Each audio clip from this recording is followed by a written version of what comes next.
Well, Donald Trump's closing statement at the presidential debate has struck a chord with TikTokers all over the world.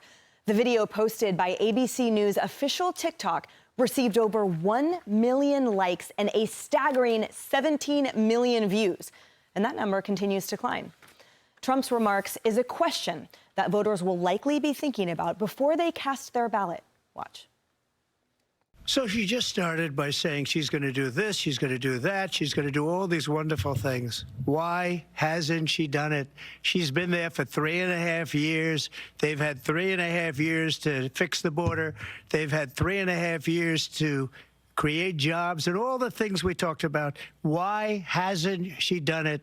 She should leave right now, go down to that beautiful White House, go to the Capitol, get everyone together and do the things you want to do, but you haven't done it, and you won't do it because you believe in things that the American people don't believe in.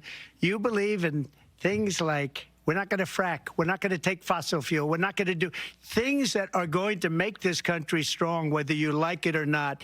Germany tried that, and within 1 year, they were back to building normal energy plants. We're not ready for it. We can't sacrifice our country for the sake of bad vision. But I just ask one simple question.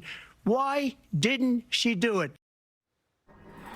Charles, that's what's known as nailing the dismount. Yeah, well, because she's Vice President Harris is trying, and with the help of the media, of course, and everyone else, all the image-making folks out there, to sort of act like she wasn't in the White House. I feel like the Democrats, she's running against two Democratic legacies here. The current one, and the one in the past, the one that's, you know, that started the Ku Klux Klan, the one that was against, you know, a black population. And because he keeps saying, we're not going to go back to the past. I hope we don't, especially when Democrats had the upper hand. But, you know, how she separates or tries to separate herself from what she could be doing right now. This administration cut holes in the border wall. They weren't building border wall. They cut holes in it. We know. Everyone knows what they did. We know what she believes in. And I think that's the most scary part. I was so happy former President Trump brought up Germany. I want to do a special on that probably in the next week or so. I don't think the American public understands the road we're on has already been paved. Germany just had a historic election. They just elected from the right for the first time since 1945 as they emerged from Nazi Germany, and they needed to rechange everything because they went down the wrong path. We don't need to go down there because they've destroyed the greatest industrial nation in Europe. They've destroyed it. Kaylee, talk to me about the impact of these numbers. So we've got 17 million likes on a platform that the Democrat Party and the campaign for Kamala Harris has been trying to widely utilize and harness. Is it simply that the fact speaks for itself and the question can be heard around the world? It went viral because Donald Trump hit a key truth. And the key truth is this: Kamala Harris is the establishment. Kamala Harris is the ultimate D.C. insider. Kamala Harris is the swamp. The polling is extraordinarily clear. New York Times, Siena, that more than 60% want a major change from Biden.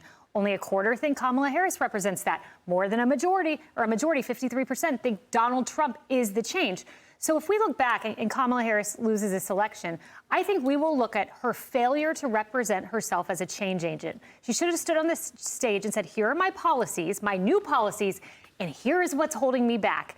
And here are the times I disagreed with Biden in the Situation Room, in the Oval Office, in policy meetings. She couldn't say that because she has not disagreed with him. To your point, she has emphasized it's the Biden-Harris administration. She cannot untether herself, and she cannot win the election if she does not. And the argument, Harris, is that the debate won over the media, right? And that they were expecting this, so they were just sailing along, crowing about it. But the reality is, for Americans and now global viewers watching this, they saw through, again, that polished veneer as to, then why haven't you done it?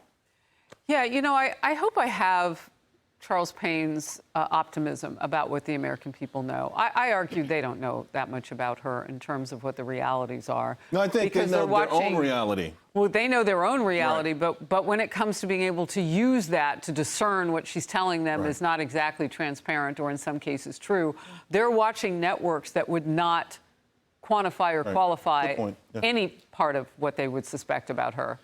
Hey everyone, I'm Emily Campagno. Catch me and my co-hosts Harris Faulkner and Kaylee McEnany on Outnumbered every weekday at 12 p.m. Eastern, or set your DVR. Also, don't forget to subscribe to the Fox News YouTube page for daily highlights.